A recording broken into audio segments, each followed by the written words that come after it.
14 de enero de 1922. Emma Sunz, al volver de la fábrica de tejidos Starbush y Lowenthal, halló en el fondo del zaguán una carta, fechada en el Brasil, por la que supo que su padre había muerto. La engañaron.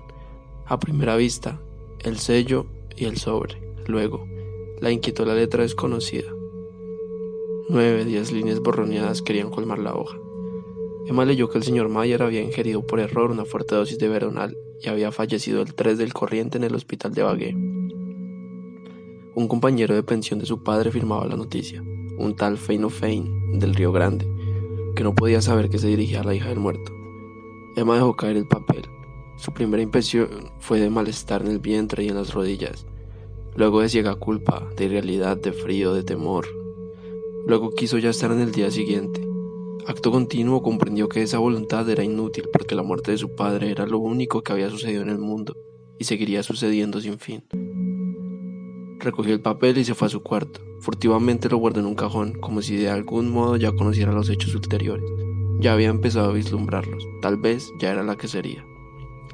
En la creciente oscuridad, Emma lloró hasta el fin de aquel día del suicidio de Manuel Mayer, que en los antiguos días felices fue Manuel Sunz. Recordó veraneos en una charca, cerca de Gualeguay. Trató de recordar a su madre. Recordó la casita de Lanús que les remataron. Recordó los amarillos, los ángeles de una ventana. Recordó el auto de prisión, el oprobio. Recordó los anónimos con el sueldo sobre. El desfalco del cajero. Recordó, pero eso jamás lo olvidaba, que su padre la última noche le había jurado que el ladrón era Lowenthal, Aaron Lowenthal, antes gerente de la fábrica y ahora uno de los dueños. Emma desde 1916 guardaba el secreto. A nadie se lo había revelado, ni siquiera a su mejor amiga Elsa Bernstein. Quizá rehuía la profana incredulidad, quizá creía que el secreto era un vínculo entre ella y el ausente. Lowenthal no sabía que ella sabía. Emanuel Sunz derivaba de ese hecho ínfimo un sentimiento de poder. No durmió aquella noche, y cuando la primera luz definió el rectángulo de la ventana ya estaba perfecto su plan. Procuró que ese día, que le pareció interminable, fuera como los otros. Había en la fábrica rumores de huelga. Emma se declaró como siempre contra toda violencia. A las 6, concluido el trabajo, fue con Elsa a un club de mujeres que tiene gimnasio y pileta. Se inscribieron, tuvo que repetir y deletrear su nombre y su apellido. Tuvo que festejar las bromas vulgares que comenta en la revisación. Con Elsa y con la menor de las Cronfus discutió a qué cinematógrafo irían el domingo a la tarde. Luego se habló de novios y nadie esperó que Emma hablara. En abril cumpliría 19 años, pero los hombres le inspiraban aún un temor casi patológico. De vuelta preparó una sopa de tapioca y unas legumbres. Comió temprano, se acostó y se obligó a dormir. Así laborioso y trivial pasó el viernes 15, la víspera. El sábado, la impaciencia la despertó. La impaciencia, no la inquietud. Y el singular alivio de estar en aquel día, por fin. Ya no tenía que tramar y que imaginar.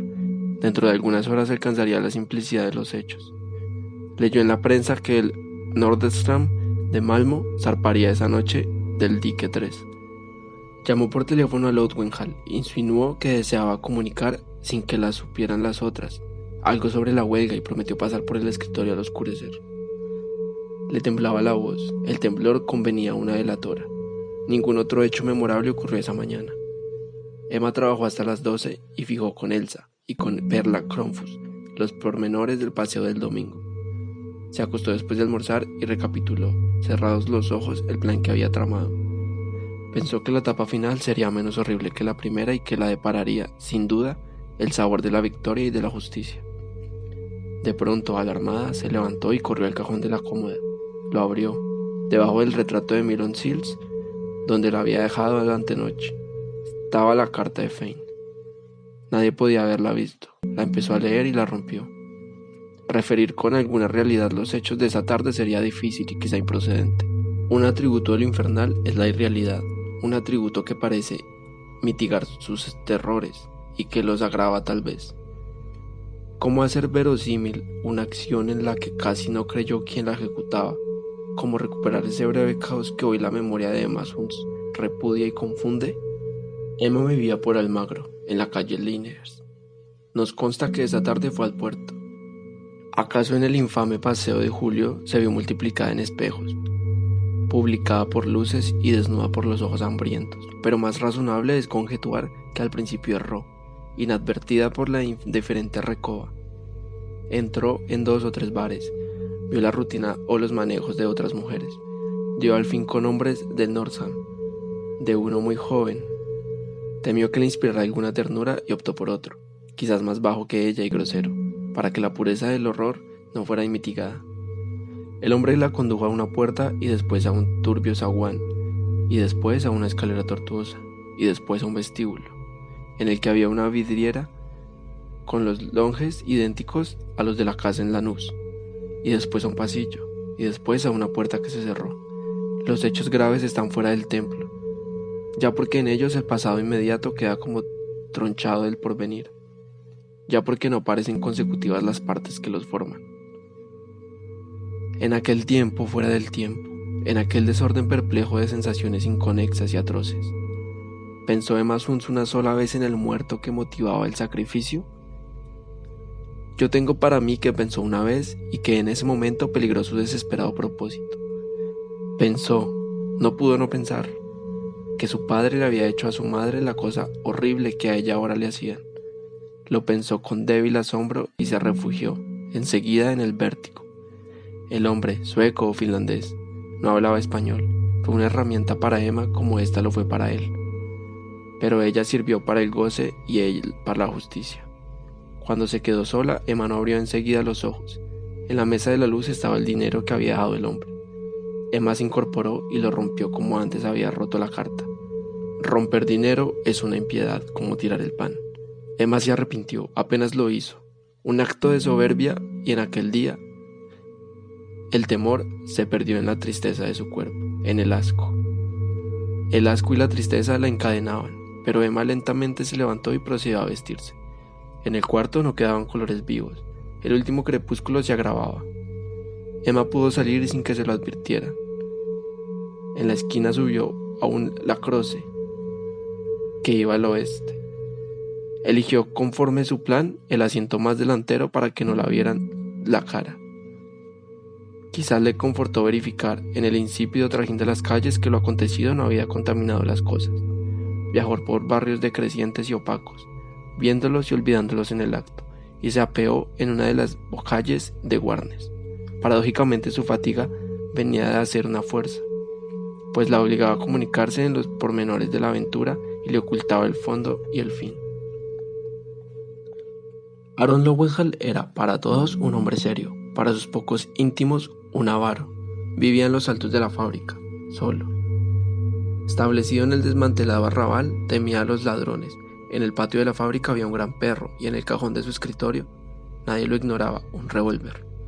Había llorado con decoro, el año anterior, la inesperada muerte de su mujer. Una Gauss que le trajo una buena dote, pero el dinero era su verdadera pasión. Con íntimo bochorno se sabía menos apto para ganarlo que para conservarlo. Era muy religioso, creía tener con el Señor un pacto secreto, que lo eximía de obrar bien, a trueque de oraciones y devociones. Calvo, corpulento, enlutado, de cabellos ahumados y barba rubia, esperaba de pie junto a la ventana el informe confidencial de la obrera Sunz.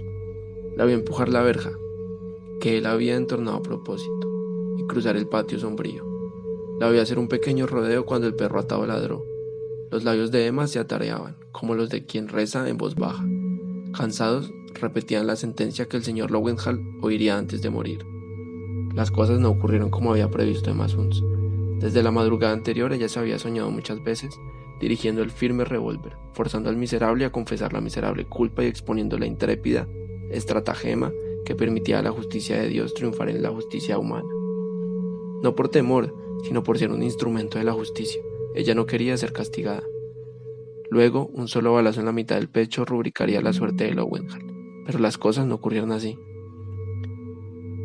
Ante Aaron Lowenthal, más que la urgencia de vengar a su padre, Emma sintió la de castigar al ultraje padecido por ello. No podía no matarlo, después de esa minuciosa deshonra. Tampoco tenía tiempo para perder en teatrales. Sentada, tímida, pidió excusas a Lowenthal. Invocó: A fuer de delatora, las obligaciones de la lealtad, pronunció algunos nombres, dio a entender otros y se cortó como si la venciera el temor. Logró que Lowenthal saliera a buscar una copa de agua. Cuando este incrédulo de tal aspavientos, pero indulgente, volvió del comedor, Emma ya había sacado del cajón del pesado revólver. Apretó el gatillo 2 veces. El considerable cuerpo se desplomó como si los estampidos y el humo lo hubieran roto. El vaso de agua se rompió. La cara la miró con asombro y cólera. La boca de la cara le injurió en español y en yiddish. Las malas palabras no cesaban. Emma tuvo que hacer fuego otra vez. En el patio, el perro encadenado rompió a ladrar y una efusión de brusca sangre emanó de los labios obscenos y manchó la barba y la ropa. Emma inició la acusación que había preparado. He vengado a mi padre y no me podrán castigar. Pero no la acabó, porque el señor Lowenthal ya había muerto. No supo nunca, se alcanzó a comprender. Los ladridos tiritantes le recordaron que no podía aún descansar. Desordenó el diván, desabrochó el saco del cadáver, le quitó los quevedos salpicados y lo dejó sobre el fichero. Luego tomó el teléfono y repitió lo que tantas veces repetiría, con esas y con otras palabras. Ha ocurrido una cosa que es increíble. El señor Lowenthal me hizo venir con el pretexto de la huelga. Abusó de mí. Lo maté. La historia era increíble, en efecto, pero se impuso a todos, porque sustancialmente era cierta. Verdadero era el tono de Emma Sunds, verdadero el pudor, verdadero el odio. Verdadero también era el ultraje que había padecido. Solo eran falsas las circunstancias, la hora y 1 o 2 nombres propios.